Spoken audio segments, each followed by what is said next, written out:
누가복음 21장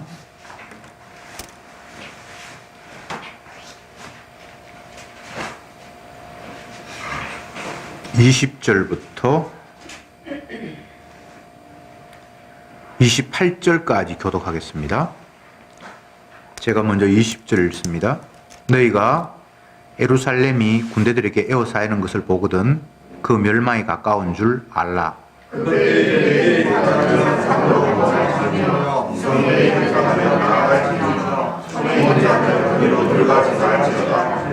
이 날들은 기록된 모든 것을 이루는 형벌의 날이니라.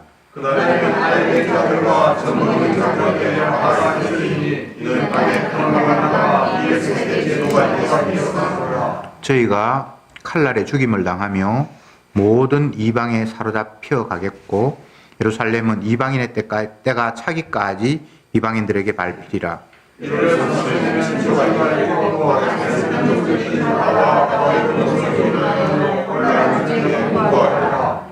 사람들이 세상에 임할 일을 생각하고 무서워함으로 기절하리니 이는 하늘의 권능들이 흔들리겠습니다.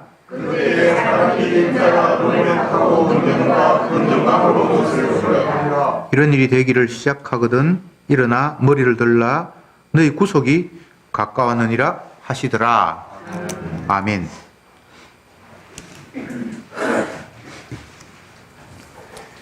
종말의 징조에 대해서 계속 말씀이 펼쳐집니다. 마지막 때에는 어떤 일이 있겠습니까? 라고 사람들이 물었고 그에 대해서 예수님이 길게 종말의 징조에 대해서 쫙 설명을 하시는데 종말의 때, 마지막 때가 언제입니까? 라고 묻는 의도 자체가 수상하다. 제가 지난주에 그렇게 말씀을 드렸습니다. 왜 그때를 알아야 되는가?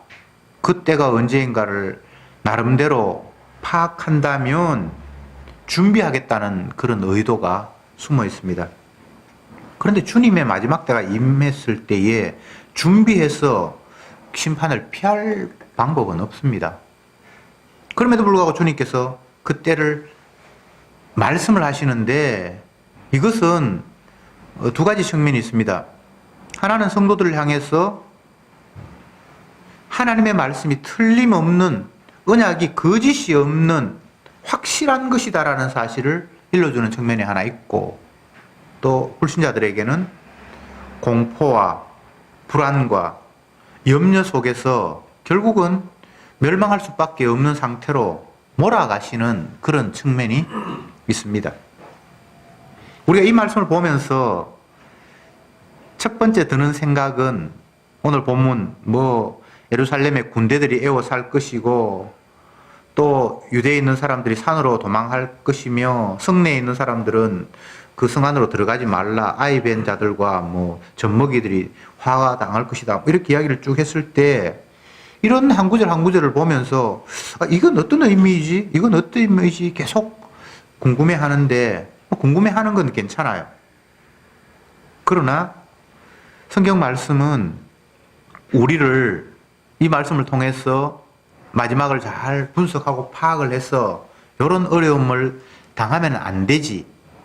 이런 고통 가운데 내가 빠지면 안 되지. 라고 정보를 찾으려고 하는 그런 마음이 있다면 더욱더 본문은 혼란스럽게 우리에게 다가올 수밖에 없습니다. 피하라고 주신 말씀이 아닙니다. 그냥 하나님의 언약은 있는 그대로 사실로 펼쳐진다는 거예요. 그런데 역사적으로 예루살렘이 군대들에 의해서 에워싸이고 부서지고 많은 유대인들이 죽는 일이 실제적으로 있었지만 그것 자체가 다는 아니에요. 이것을 더 깊이 주님께서 말씀하실 때에 성도들이 복음 때문에 고난을 받고 핍박을 받는 이야기들을 그냥 이 안에 다 담아 놓았어요. 항상 말씀은 복합적인 의미들을 갖고 있어요. 실제적으로 어떤 상황들이 일어나기도 하는데 그게 다가 아니라 그 일 속에서 주님께서 보여주고자 하는 의도가 그 안에 또 담겨 있어요. 어떤 사람들은 오늘날 지상의 어떤 지역에서 일어나는 현상들을 가지고 이게 요한계시록에서 이야기한 마지막 때의 요구절 아닙니까? 누가복음에서 아니면 마태복음에서 사복음에서 이야기한 종말의 징조 아닙니까? 라고 질문을 하고 의심을 가지고 이건 틀림없어 뭐 이런 식으로 해석하려고 하는데 그거 사실은 좀 문제가 있습니다. 이 땅에 예수님이 십자가에 못 박히시고 난 이후 지금 뭐 2000년이 흘렀는데 계속해서 우리 세상에 펼쳐지는 지극히 작은 것 하나하나가 다 말세의 징조입니다. 주님이 십자가에 못 박혔다라는 사실을 거듭 확인하는 사건이에요. 말세를 세상이 완전히 조각이 나서 천국과 지옥이 나누어지고 또 아니면 뭐 사람들이 흔히 말하는 휴거, 하늘로 들려 올림 받고 나머지는 심판받는 그 타이밍, 그 시점을 말세라고 이해를 하고 있다면 큰 착각이에요. 예수님이 십자가에 못 박혀 죽음으로 이제 끝났어요.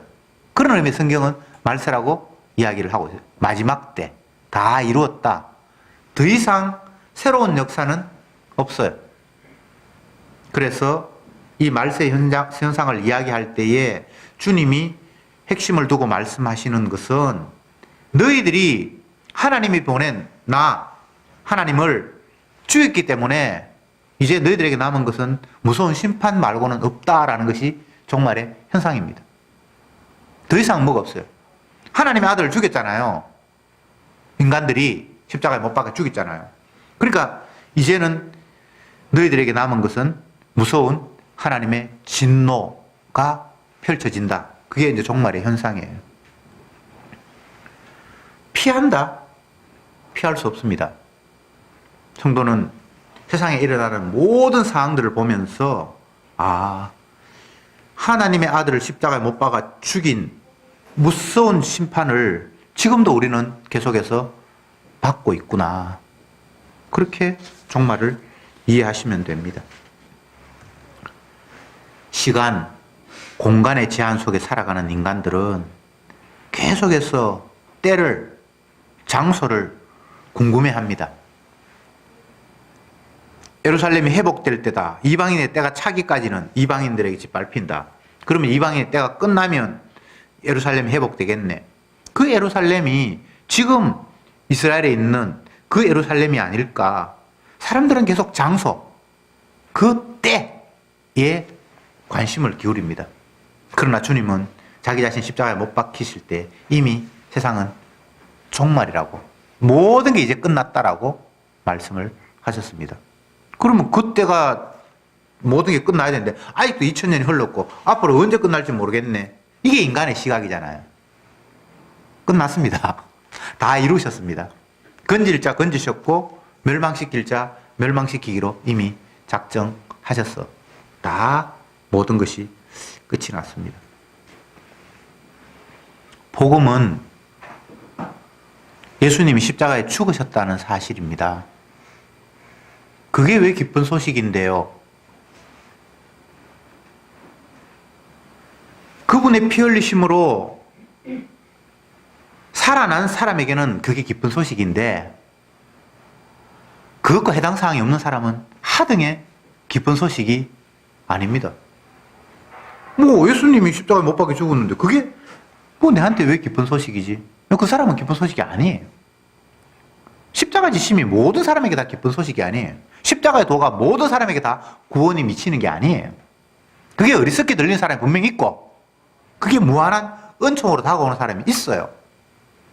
그래서 복음을 전하면 대부분의 경우는 어리석은 이야기로 취급을 당하죠. 마치 예수님이 건축자들의 버린 돌이 된 것과 같이. 그게 성경의 이야기잖아요.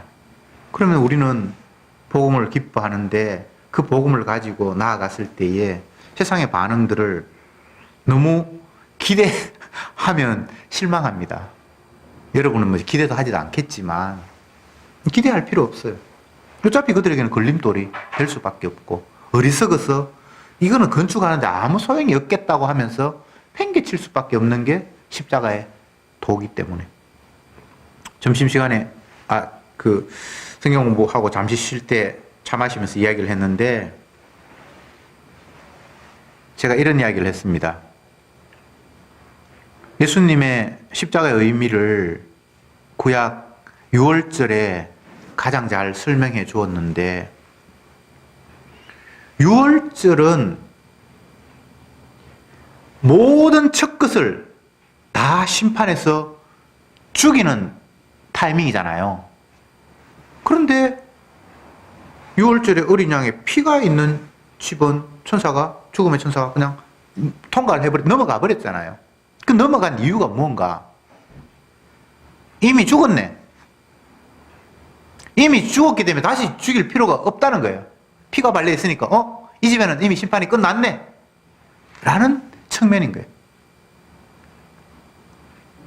그것이 주님께서 피 발라고 했으니까 내가 피 발랐으니까 됐잖아요. 피 바른 것의 공로가 아니에요. 누군가가 대신 죽었기 때문에 그 안에는 심판이 없는 거예요. 이게 십자가의 의미예요. 나는 벌을 안 받아 다행이다. 아니에요. 예수님이 대신 받았어요. 이게 십자가의 의미예요. 그래서 성도는 십자가를 자랑할 수밖에 없어요. 그걸 내세울 밖에 없어요. 나는 예수 믿으라 해서 믿었으니까 나는 벌을 안 받아. 이게 이유가 아니에요. 벌을 받았어요. 예수님 십자가에서. 마지막 때는 종말은 주님의 무서운 심판이 기다리고 있다.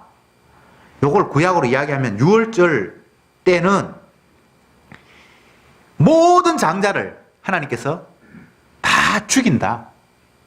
그게 종말 현상이. 지금 여기 쫙 오만 이야기 다 있는데 그냥 그 이야기예요. 디테일하게 이런 현상이 일어난다, 저런 현상이 일어난다, 해석할 수 있겠지만 그냥 그 이야기란 말이죠. 그러면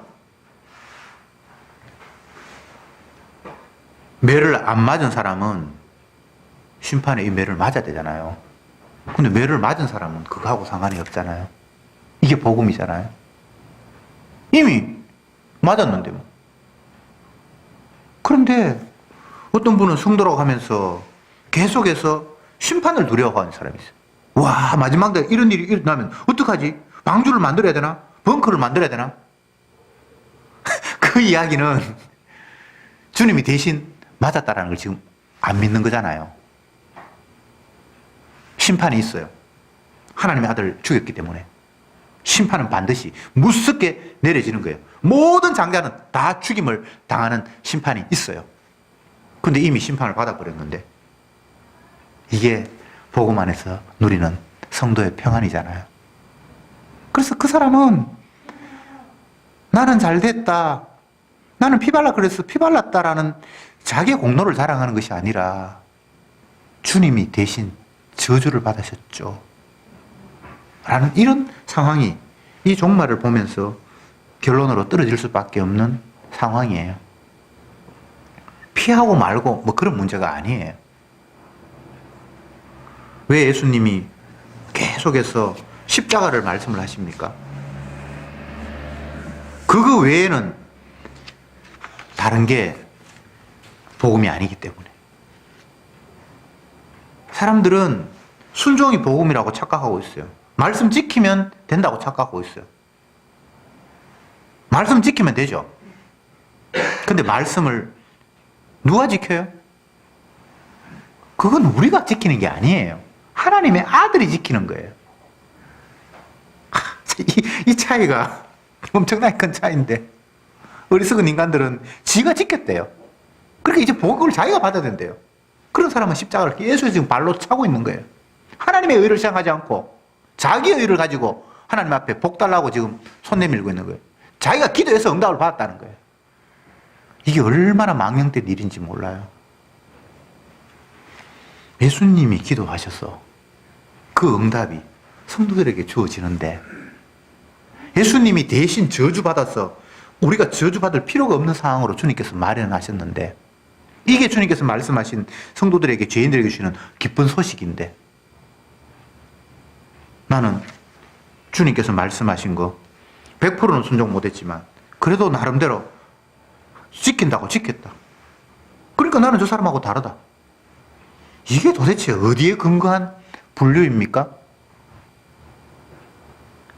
유월절 어린 양 때문에 심판이 건너뛴 그 과정에서 자기 피 바른 거 공로 자랑하는, 나는 어린 양 잡았어. 그거 잡는 거 보통 수고가 아니야. 그거 내가 이렇게 수고했으니까 당연히 나는 복 받아야지. 저주가 내한테는 없지. 너희들도 순종해봐. 이게 거짓 복음이잖아요. 유사 복음이잖아요.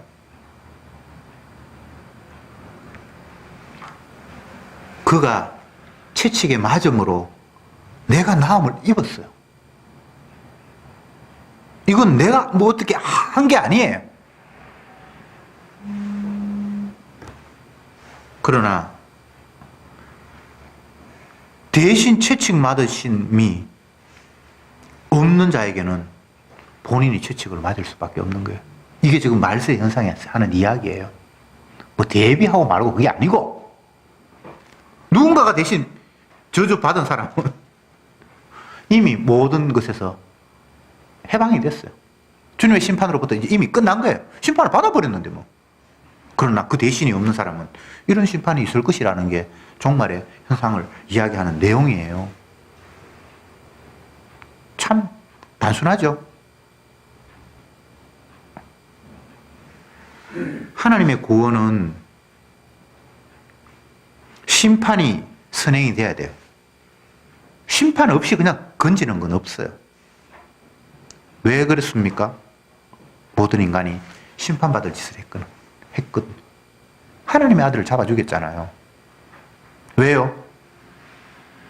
자기 현실 실현하려고. 하나님의 현실은 싫어. 내 현실 실현하려고. 내가 이 땅에서 영생 얻고, 내가 메시아 영접해서 메시아와 더불어 하늘나라를 만들고, 고통과 눈물과 아픔, 질병이 없는 세상, 전쟁이 없는 세상을 만들기를 꿈꿨잖아요. 그런데 내 현실에 찾아온 메시아는 나를 죽이려 하고 있어요. 나를 위협하고 있어요. 이 세상이 이미 불이 떨어졌다 그러고, 너희들은 심판받아야 됐다 그러고, 너희들이 기대하는 하나님은 거짓말이라 그러고, 너희들은 저주받아야 마땅하다. 자기들은 택한 백성이라고 생각하고 있는데 너는 저주받아, 너희 아버지는 마귀라고 이야기를 하니까 그 입 더 이상 못 놀리게 하나님의 아들을 처형해버린 거예요. 예수님이 종말 현상에서 첫 번째로 이야기하신 게 뭡니까? 나라가 나라를 치겠고, 지진이 일어나겠고, 온역이 일어나겠고. 그 내용이 뭡니까? 인간이 손쓸 수 없는 무서운 하나님의 죽이심, 전쟁, 지진, 온역이 일어나면 이거 인간이 손쓸 수 있는 방법이 없어요. 머리 좋은 사람은 총알 피합니까? 몸 건강한 사람은 몸무게도 뭐 적당하게 나가고 태권도도 좀 배우고 이런 사람은 지진 피할 수 있습니까? 온역, 전염병이 퍼지는데 의사인들 자기가 어떻게 할 수 있습니까? 이 이야기는 너희들은 살려고 발부둥 치지, 그런데 하나님은 너희를 죽이시는 분이야 라는 이야기를 하신 거예요. 죽이시는 하나님 맞아요. 살려고 그 하나님 앞에 기도한다면 그건 우상 앞에 지금 부르짖는 거예요. 그러니까 기도하지 마세요. 죽여주십시오. 그런 기도도 못할 것 같으면 그냥 기도하지 마세요. 오늘 또 희한한 또 말이죠. 쉬지 말고 기도하라 그랬는데 기도하지 말라고 또 반대적으로 이야기하는 것 같은데 의미를 잘 새기십시오. 네. 진짜 하나님은 우리를 죽이시는 분입니다. 그게 천지 만물을 창조하신 유일한 하나님이에요. 사람들이 믿는 신은 수호신이잖아요. 수호신. 지난주에 말씀 제가 드렸죠. 나를 지키는 신이잖아요. 근데 진짜 하나님은 죽이시는 분이에요. 유월절이 죽이는 거지 그게 살리는 겁니까? 십자가가 죽이는 거지 살리는 겁니까? 하나님이 죄 있다고 자기 아들을 죽이는 그런 하나님이에요. 그러니까 그 하나님 앞에 나는 죽이지 마세요라는 이거는 기도 내용이 아니에요.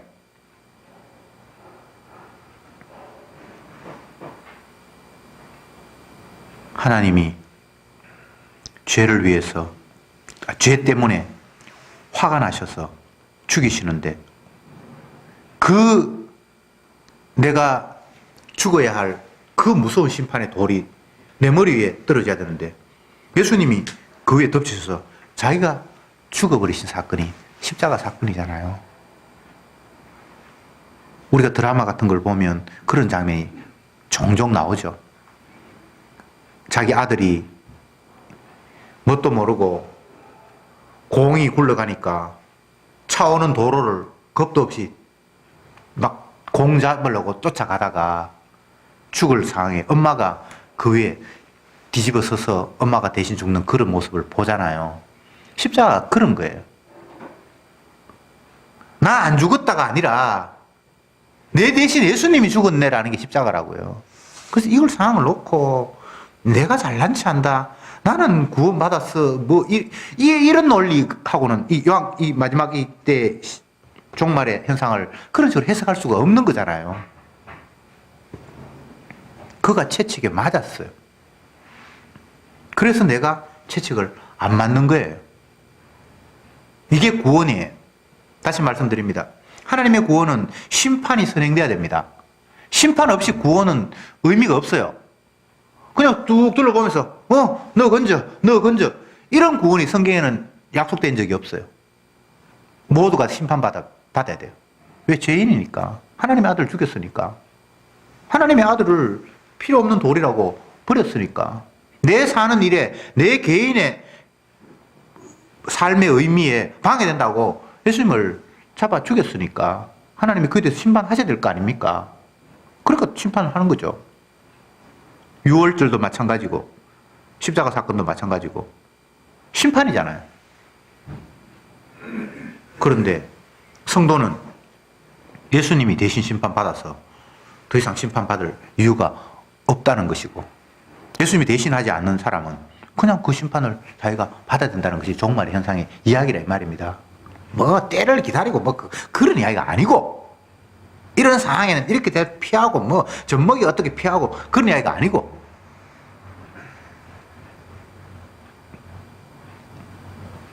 구약을 보면 세상에 수많은 나라가 있는데 이스라엘이라는 한 나라가 선택이 되어서 그들이 하나님의 심판을 받는 모습을 기록하고 있잖아요. 우리는 거꾸로 생각했죠.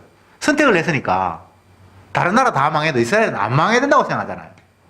그렇지 않습니까? 근데 그게 아니에요. 이스라엘이 시범 케이스로 멸망하는 거예요. 그게 예수님의 모습. 물론 택한 백성을 대신한 그런 심판 받음이죠. 저주 받음이죠. 아무에게나 다 주님의 십자가의 보혈의 피가 대속한 거 아니에요. 자기 택한 백성을 대신하는 죽음이에요.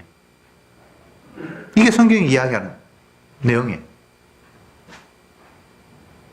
나는 뭐 주님께서 내 죄를 대신해서 돌아가시는지 그게 해당되는지 아닌지 모르겠다. 그건 어쩔 수 없어요. 그건 주님께서 성령으로 찾아오셔야만 그게 자기 죄를 위한 대속의 핀 줄 믿지. 그건 이론적으로 설명이 되는 게 아니에요. 그가 채찍에 맞음으로 내가 나음을 입었다라는 것은 믿음이 선물로 오지 않으면 받아들일 수 없는 거예요.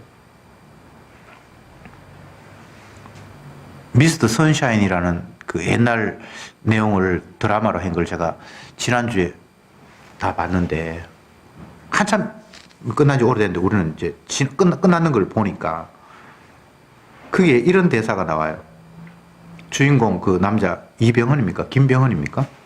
그 사람이 나라가 너무나 엉망이 되고 어려운 그런 상황이 되니까 자기 양아버지가 선교사 요셉이거든요. 우리 아버지 요셉의 하나님 우리나라를 이 대한민국을 이렇게 버려두실 겁니까? 그 사람은 자기 하나님이 아니고 자기 선교사 양아버지가 하나님 그러니까 그 하나님 앞에 기도하고 있는 거예요. 그건 안 되죠. 그 주님이 나의 주님이 돼야 되는데 어떤 분은 우리 며느리가 믿는 하나님 하면서 그렇게 기도하는 사람 있다 그러는데 그건 안 되죠. 주님이 나의 주님이 돼야 돼. 나의 주님이. 우리 아버지가 믿는 주님도 아니고 우리 남편이 믿는 주님도 아니고 우리 아내가 믿는 주님도 아니고 나의 주님. 6월절에 죽임을 당해서 피가 뿌려진 그 양이 아니라 나의 주님이어야 천사의 심판이 나에게 내려지지 않고 그 예수님 양에게 내려짐으로 말미암아 내가 나음을 입는 그런 모습이 만들어지잖아요. 예수님께서 하신 말씀 가운데 요한복음에서 내가 땅의 일을 말하여도 너희들이 믿지 않거늘 하늘의 일을 말하면 어떻게 믿겠냐 이런 말씀을 하셨어요. 하늘에서 내려온 자 인자 외에는 하늘로 올라갈 자가 없느니라 이런 말씀을 하셨어요. 원래 집이 하늘이니까 아버지 함께 계셨으니까 그분이 내려왔으니까 그분이 올라가는 것 말고는 하늘로 올라갈 자가 없다는 말이 맞잖아요. 인자 하늘로부터 내려온 자 말고는 하늘로 올라갈 자가 없다는 말을 예수님이 왜 하셨어요? 어리석은 인간들이 천국을 넘보고 있는 거예요. 이스라엘 백성들이 천국 가겠다라고 설치는 거예요. 그래서 주님 보기에 기가 찬 거예요. 그들이 무슨 근거로 천국 간다고 얘기했을까요? 서기관 바리새인들은 나는 뭐 일에 2번 금식하고 구제하고 11조하고 뭐 이런 근거 내세우고 또 어떤 사람은 나는 뭐 그거는 못해도 그래도 나름대로 뭐 옛날에 선한 일 좀 하고 뭐 어쨌든 자기 나름대로 한 걸 가지고 천국 넣어달라고 예수님 이 땅에 오셨는데 이스라엘 백성들이 그 짓 하고 있어요. 그래서 주님이 너무나 화가 나고 열을 받으니까 하늘에서부터 내려온 자 말고는 하늘로 올라갈 사람이 없어 이 바보들아. 너희들 집 아니야. 내 집이야. 그 이야기를 주님이 하셨다 이 말입니다. 이게 도대체 어떻게 된 건지 죄인이 인간이 하나님이 계신 나라를 엿본다라는 것 자체가 이거는 뭐가 잘못돼도 뭐 보통 잘못된 게 아니에요. 죄인에게는 저주가 임한다고 돼 있잖아요. 의롭게 행할 때, 율법에 순종할 때 복이 떨어지고 그리고 우리가 복을 논한다는 자체가 이게 말이 안 되는 거잖아요. 복은 말씀에 순종한 예수님에게나 해당되는 거잖아요. 그런데 죄인이 뭐 복을 주시옵소서. 조장로님이 지난주에 차 마시면서 하시는 말씀이 목사님 예배 시간에 찬송 막 너무 이게 은혜가 안 되고 몰입이 안 돼가지고 못 부르겠습니다. 그런 찬송이 너무 많습니다. 찬송가 가사가 그래요.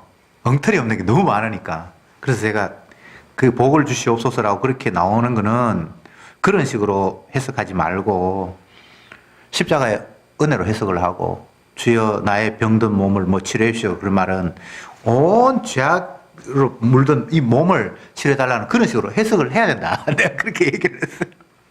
가사 내용이 뭐 대부분 엉터리 없는 옛날 이 복음도 모르는 사람들이 지었으니까. 죄인에게 복을 주옵소서. 주여 천국을 넣어주십시오. 하늘나라에 가기를 원합니다. 이게 너무 논리가 안 맞잖아요. 그래서 저들은 말씀을 보면서 죄의 삭은 사망이라 그랬는데 내가 죽는 게 지극히 당연해서 하나님께서 오늘도 나를 죽이시는구나. 저주가 내한테 합당하구나.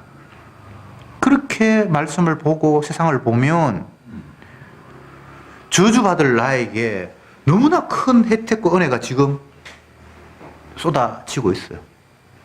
그러면 또 못된 사람은 이렇게 이야기하죠. 안 믿는 사람도 지금 내하고 똑같은 혜택 누리잖아요. 대단히 죄송하지만 햇볕과 은혜를 주시는 것은 성도 때문에 주님께서 주시는 건데 그 사람은 격불 째는 거예요. 그 사람 때문에 주는 게 아니에요. 이게 차원이 달라요. 내 때문에 안 믿는 사람도 그냥 덩달아 그냥 햇빛 쬐는 거예요. 그러다가 나중에는 결국 지옥 가겠지만, 그래서 성도는 죄인인 나에게 주님이 이렇게 혜택을 주시는구나 그렇게 생각을 해야지. 안 믿는 사람도 다 받는 혜택, 그걸 뭐 혜택이라고 할 거 뭐 있노? 이 바보 같은 정결한 짐승의 피 때문에 내가 심음과 거둠과 여름과 겨울을 계속하리라라고 주님의 희생 때문에 자기 성도들에게 내려지는 건데, 성도 아닌 사람은 그냥 잠깐 성도 옆에 그냥 얼쩡거리며 살다 보니까 그 혜택 그냥 보는 거예요. 그 성도에게 주신 혜택이에요. 내가 내 아들 다니는 학교에 그 아들을 혜택 보라고 기부도 하고, 근데 덩달아 그 옆에 다니는 학교는 애들은 그 아들 때문에 그냥 듣고 오는 거지. 그 아들이 아이고 아버지 바보다, 내한테 혜택 줘야지 다른 사람한테 똑같이 혜택 주는 걸 이걸 내가 왜 혜택이라고 그럽니까? 이게 지금 얼마나 어리석은 거예요. 햇볕에 내리쬐이는 은혜가, 공기를 주시는 은혜가, 여름과 겨울이 있고 낮과 밤이 있고, 이 은혜가 누구나 다 누리는 혜택이 아니고 주님의 자기의 희생으로 자기 백성에게 주시는 사랑의 혜택이에요. 성도는 모르죠. 성도 아닌 사람은 모르죠. 당연히 태가 뜨거 있다는 게, 빅뱅이 어쩌고 저쩌고 엉뚱한 소리 하고 있어요.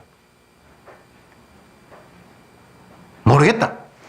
태양은 왜 뜨는지 모르겠고, 지구의 역사가 뭐 35억 년이 됐고, 뭐 우주가 뭐만 이야기 다 하는데, 그들은 주님이 자기 희생의 피로 자기 백성을 살리기 위해서 지금 세상이 돌아간다는 사실에 근처에도 못 가는 거예요. 그래서 그것은 은혜라고도 생각 안 하는 거예요. 당연하다고 생각하는 거예요. 당연한 게 아닙니다. 당연한 게 아무것도 없어요. 모든 게 그분의 사랑의 결실로, 쉽게 이야기하면 피 흘림의 사랑으로 우리에게 공급되고 있는 거예요. 그래서 복은 이미 받았고 지금도 엄청나게 주님의 혜택이 계속 성도들에게 쏟아지고 있는 거예요. 그걸 깨달으니까 내 잔이 넘치나이다, 부족함이 없으리로다, 찬양하리로다, 찬양하리로다, 감사하리로다. 과장된 이야기가 아니고 그런 현실이 자기에게 깨달아지니까 내가 부족함이 없으리로다. 주의 지팡이가 막대기가 나를 안위하시나이다. 사망의 음침한 꼴자리를 닿는지라도 내가 두려워하지 않을 것은 주님이 함께 하심. 주님이 함께 하시면 모습이 고생 안 하고 안전하다라는 그런 차원이 아니라, 지난주에 누가복음 말씀을 봤죠. 틀끝 하나 상하지 않다 그런데 많은 사람이 죽고 하는데, 그거는 그 영혼이 안식하는 일에, 주님과 동행하는 그 마지막 오린 지점에 그 누구도 장애를 끼칠 수 없다는 거예요. 다윗이 복음 안에서 찬송하며 기뻐할 때에 육신적으로 고통이 없는 게 아니에요. 정말 누구도 겪지 못하는 고통을 그는 살면서 다 겪었어요. 아들이 아버지를 죽이려고 하고, 형제간에 서로 왕되려고 죽이고, 인간으로서는 정말 안 겪어도 될, 남들이 쉽게 경험하지 못할 오만 경험들을 그는 다 하면서 살았어요. 그런데 내 잔이 넘치나이다. 주님이 자기 피로 대신 저주를 받아서 내가 받을 저주를 걷어가 버렸으니까 모든 게 다 감사한 거예요. 성도는 그런 존재입니다. 뭘 째째하게 재산이 얼마고, 뭐 건강검진을 해보니까 뭐 내 신체 나이보다 그런 게 아니고, 대신 저주를 받아서 저주에서 해방된 사람이 성도잖아요. 뭘 내 걸 내놓을 게 있겠습니까? 그냥 감사할 뿐이지. 내가 무엇을 했고 한 게 전부 다 주님을 십자가에 못 박아 죽이는 일이었어요. 그건 자랑의 요소가 아니에요. 나는 그래도 오랫동안 참았다. 주님께서 환경을 참을 만하게 하셨으니까 참았지, 내가 참은 게 아니에요. 주께서 시험하실 때에 성도들에게는 감당할 만한 시험을 주신다고 했어요. 감당할 만한. 감당치 못할 시험 당함을 허락지 아니하시고 할 만큼 그만큼 해줘서 지금 여기까지 버틴 거지 나의 인내가 아니에요. 그래서 그 무엇 하나 그분의 은혜와 사랑이 아닌 게 아무것도 없어요. 그래서 범사에 감사할 수밖에 없는 거예요. 사도 바울이 몸에 가시가 있어서 너무 고통스럽고 그 고통이 내 육신의 고통 정도가 아니라 복음 전하는 일에 장애가 요소가 됐다고 본인은 생각했죠. 그래서 주님 이 가시 좀 빼주십시오. 근데 주님 뭐라고 합니까? 네 은혜가 족하다. 지금 너는 네가 갖고 있는 누리는 게 결코 뭔가 모자라는 게 아니고 엄청나게 차고 넘친다. 네가 자고하지 않게 네 몸에 가시를 두었다. 네가 받은 은혜가 너무 많기 때문에 그런 결점마저도 없으면 네가 너무나 건방지고 교만하게 되기 때문에 네 몸에 가시가 요거는 필수적인 거다라고 주님이 말씀하신 거예요. 그래 지금 이거 우리 가진 게 뭔가 모자라는 것이 아니라 더 있으면 이거는 건방져가 안 돼. 자고 너무 내 잘난 체. 안 그래도 지금 이 정도밖에 안 되는데도 잘난 체 하고 온갖 허풍 다 떨고 있는데 여기서 내가 기대하는 것이 더 얹히면 이건 복음 전하는 것이 아니라 정말 자기를 자랑하는. 그래서 자고하면 안 되기 때문에 이 정도로 주님이 다 컨트롤 하시는 은혜. 그래서 부족함이 없는 거예요. 무엇이 성도에게 더 필요합니까? 우리가 받아야 될 저주를 예수님이 대신 받으셨는데 그리스도 예수 안에 있는 자에게는 결코 정죄함이 없나니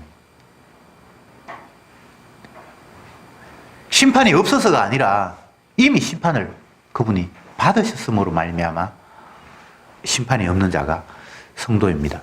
기도합시다. 주님 감사합니다. 마지막 때 심판이 내려질 장소가 특정하게 구분되어 있는 것이 아니라 예수님이 십자가에 못 박혀 돌아가심으로 말미암아 이미 세상은 심판의 곳이 되었고 저주의 장소가 되었습니다. 지금도 계속해서 주님의 심판이 이곳에 쏟아지고 있는 가운데 저들은 살아갑니다. 내가 받아야 될 심판을 예수님이 대신 받음으로 말미암아 심판에서 해방시켜 주셔서 저들은 오늘도 이 자리에 있습니다. 더 이상 염려하고 걱정하는 어리석은 자가 되지 않게 하옵시고 우리가 누리는 모든 혜택이 주님이 대신 저주받으심으로 주어진다는 사실 앞에 지극히 작은 것 하나하나도 피의 은혜라는 사실을 감사하며 찬양하며 십자가의 증인으로 살아가게 해 주옵소서. 예수님의 이름으로 기도드립니다. 아멘.